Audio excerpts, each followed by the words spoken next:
Parliament ఎన్నికల్లో ఉమ్మడి నల్లగొండ జిల్లా మరోసారి కాంగ్రెస్ ఖిల్లాగా మారింది. 2 లోక్సభ స్థానాలను హస్తం పార్టీ గెలుచుకుంది. భువనగిరిలో చామల కిరణ్ కుమార్ రెడ్డి, నల్లగొండ నుంచి రఘువీర్ రెడ్డి నెగ్గారు. భువనగిరి పార్లమెంట్ సీటుకు ఇన్ఛార్జిగా వ్యవహరించిన ఎమ్మెల్యే కోమటిరెడ్డి రాజగోపాల్ రెడ్డి పదవిపై ఆశలు పెట్టుకున్నారు. ఇంతకీ ఈ నేత ఆశిస్తున్న పోస్ట్ ఏంటి? ముఖ్యమంత్రి రేవంత్ రెడ్డి కేబినెట్లో బెర్తపై గురిపెట్టారా? ఇప్పటికే ఇతని సోదరుడు మంత్రిగా కొనసాగుతున్న సమయంలో ఈ ఫ్యామిలీ నుంచి మరొకరికి స్థానం కల్పించడం సాధ్యమేనా? ఉమ్మడి నల్గొండ జిల్లా కాంగ్రెస్ ఖిల్లా అని మరోసారి రుజువైంది. పార్లమెంటు ఎన్నికల్లో నల్గొండ, భువనగిరి స్థానాల్లో హస్తం పార్టీ అభ్యర్థులు భారీ మెజార్టీతో విజయం సాధించారు.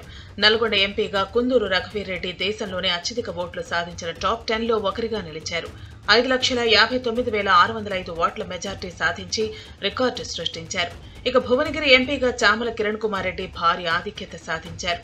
2,22,170 ఓట్ల భారీ మెజార్టీతో గెలిచారు. కాంగ్రెస్ పార్టీ సిట్టింగ్ స్థానాలను కైవసం చేసుకుంది. భువనగిరి లోక్సభ స్థానం ఎన్నికల ఇన్ఛార్జిగా మునుగోడు ఎమ్మెల్యే కోమటిరెడ్డి రాజగోపాల్ రెడ్డి పనిచేశారు. పార్టీ అధిష్టానం తనపై పెట్టిన బాధ్యతలను నెరవేర్చారు. ముందుగా మంత్రి కోమటిరెడ్డి వెంకటరెడ్డి కాంగ్రెస్ సమన్వయకర్తగా పనిచేశారు.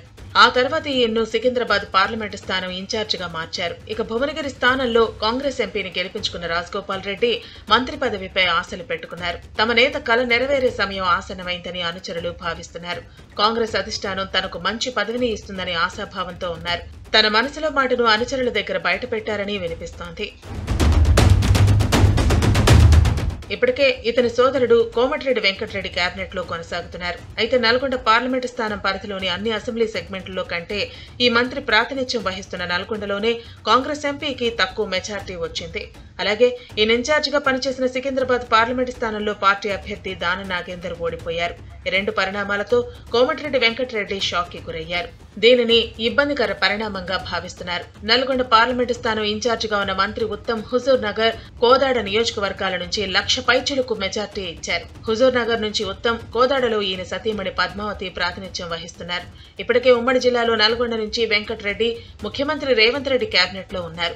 సూర్యాపేట జిల్లా నుంచి ఉత్తమ్ కుమార్ రెడ్డి మంత్రిగా కొనసాగుతున్నారు. యాదాద్రి భువనగిరి జిల్లా నుంచి కోమటిరెడ్డి రాజగోపాల్ రెడ్డికి మంత్రి పదవి దక్కొచ్చని అనుచరులు భావిస్తున్నారు. ముఖ్యమంత్రి రేవంత్ రెడ్డి త్వరలో తన మంత్రివర్గాన్ని విస్తరించే అవకాశం ఉందనే ప్రచారం జరుగుతోంది. భువనగిరిలో ఎంపీల చామల కిరణ్ కుమార్ రెడ్డిని గెలిపించిన జోష్లో ఉన్న కోమటిరెడ్డి రాజగోపాల్ రెడ్డికి బెర్త్ ఖాయమనే చర్చ సాగుతోంది. భవిష్యత్ పరిణామాలు ఎలా ఉంటాయో చూడాలి మరి.